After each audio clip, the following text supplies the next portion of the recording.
News, सच जरूरी है। नमस्कार दर्शकों, ये है MNS न्यूज नेटवर्क। मैं हूं आपके साथ आरती। आइए देखते हैं आज की कुछ खास खबरें। प्रधानमंत्री मोदी को जान से मारने की धमकी। केरल दौरे से पहले बीजेपी प्रदेश अध्यक्ष को मिला पत्र। केरल पुलिस और केंद्रीय एजेंसियों ने प्रधानमंत्री नरेंद्र मोदी पर आत्मघाती बम हमले की धमकी वाले एक पत्र की जांच शुरू की। प्रधानमंत्री विभिन्न कार्यक्रमों में भाग लेने के लिए 25 अप्रैल को राज्य का दौरा करेंगे। भारतीय जनता पार्टी भाजपा की राज्य इकाई के अध्यक्ष के सुरेंद्रन के कार्यालय को कथित तौर पर कोच्चि के एक निवासी द्वारा मलयालम में लिखा गया पत्र प्राप्त हुआ है। पत्र को सुरेंद्रन ने पिछले सप्ताह पुलिस को सौंप दिया था।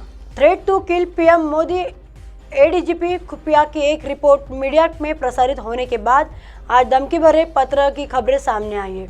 खबर के सामने आने पर सुरेंद्रन ने मीडिया को बातचीत की और कहा कि उन्होंने एक सप्ताह पहले राज्य पुलिस प्रमुख को धमकी भरा पत्र सौंपा था। खुफिया रिपोर्ट में कहा गया है, पिछले सप्ताह केरल की भाजपा राज्य समिति के अध्यक्ष को मलयालम में लिखा एक पत्र मिला था, जिसमें आत्मघाती हमलावर का उपयोग करके भारत के माननीय प्रधानमंत्री को जान की धमकी दी गई थी। रिपोर्ट्स में यह भी कहा गया है कि पत्र की सत्यता और इसके पीछे कौन इसकी जांच की जा रही है।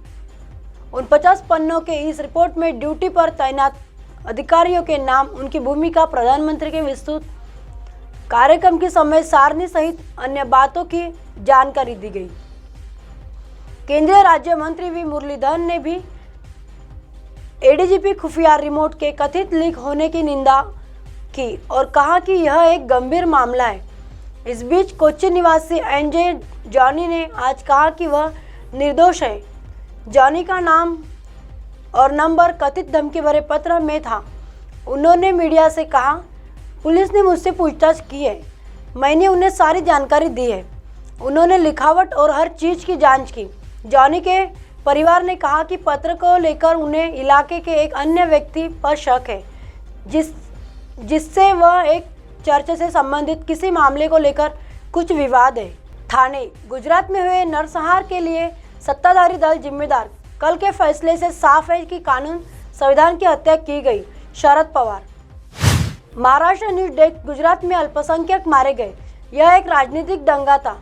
इसके लिए तत्कालीन सत्ताधारी दल जिम्मेदार था। इसमें सांसद, विधायक, मंत्री गिरफ्तार किए गए, जमानत मिल गई। इतने दिनों तक मामला चलता रहा, लेकिन सभी लोगों को बरी कर दिया गया। यानी उस वक्त जो लोग मारे गए थे उनका क्या हुआ? मरे हुए मारे गए, लेकिन कानून और संविधान की भी हत्या कर दी गई। राष्ट्रवादी पार्टी के अध्यक्ष शरद पवार ने कहा कि कल के नतीजों के साफ है कि उनकी भी हत्या हुई है। वे एक सभा को संबोधित कर रहे थे। गुजरात में दंगों के लिए सत्ता जिम्मेदार। शरद पवार ने कहा, गुजरात में अल्पसंख्यकों को मारा गया, कुछ लोगों पर हमला किया गया और उनकी मौत हो गई। यह एक राजनीतिक दंगा था। इसके लिए तत्कालीन सत्ताधारी दल जिम्मेदार था। गिरफ्तार लोगों में महिलाएं, सांसद, विधायक, मंत्री शामिल हैं। इतने दिनों तक मामला चलता रहा। इन लोगों को गिरफ्तार किया गया और तुरंत जमानत दे दी गई और फिर कल हाईकोर्ट ने फैसला सुनाया कि ये सभी लोग निर्दोष हैं। यानी उस वक्त जो लोग मारे गए थे उनका क्या हुआ? हत्या कानून भी, संविधान भी। शरद पवार ने कहा, हमला नहीं हुआ तो हत्या कैसे हो सकती है? हत्या के बाद भी उन्हें निर्दोष बताकर छोड़ दिया जाता है। एक अर्थ में जो मर गए वे मारे गए, लेकिन कानून और संविधान की भी हत्या कर दी गई। कल के फैसले से साफ है कि उनकी भी हत्या की गई थी। यह सब इसलिए हुआ क्योंकि आज जो लोग सत्ता में हैं वे उस शक्ति का इस्तेमाल कर रहे हैं। दुमका, हर्षोल्लास के साथ मना ईद। शांति और भाईचारों का प्रतीक पर्व ईद शनिवार को शहर में हर्षोल्लास के साथ मनाया गया। ईद की नमाज अदा करने के लिए ईदगाह और जामा मस्जिद सहित जिले के विभिन्न मस्जिदों में पुलिस समुदाय के लोगों की भारी भीड़ उमड़ी। नमाज अदा करने के बाद लोगों ने एक दूसरे को गले लगाए ईद की मुबारकबाद दी।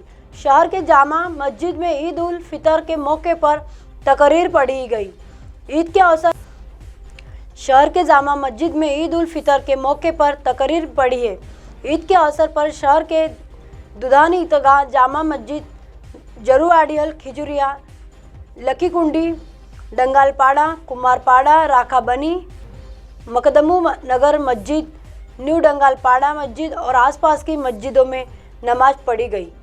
अब आप हमारे चैनल को आपके मोबाइल पर भी देख सकते हैं। मोबाइल ऐप पर देखने के लिए प्ले स्टोर से MNS news T apps download करें। इंस्टा, लिंक, ट्विटर, हाईकुक, फेसबुक और कई सोशल मीडिया के प्लेटफॉर्म पर हमारा चैनल उपलब्ध है। आप इसे यूट्यूब पर भी देख सकते हैं। आप हमारे चैनल को लाइव भी देख सकते हैं www.mnsnewstv.com पर। फिलहाल वक्त तो चला दर्शकों ब्रेक का। ब्रेक से लौटने के बाद देखिएगा देश और दुनिया की तमाम खबरें। बने रहिए MNS न्यूज़ पर। नमस्कार।